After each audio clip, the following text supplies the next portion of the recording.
ஒன்றே சொல்வார் ஒன்றே செய்வார் உள்ளத்தில் உள்ளது அமைதி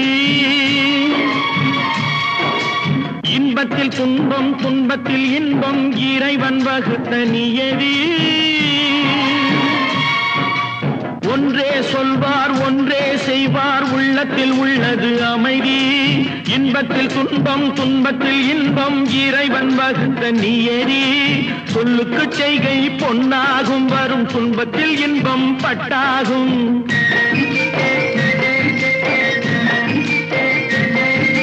சொல்லுக்கு செய்கை பொன்னாகும் வரும் துன்பத்தில் இன்பம் பட்டாகும் இந்த இரண்டு கட்டளை அறிந்த மனதில் எல்லா நன்மையும் உண்டாகும் எல்லா நன்மையும் உண்டாகும் ஆறு மனமே ஆறு அந்த ஆண்டவன் கட்டளை ஆறு ஆறு மனமே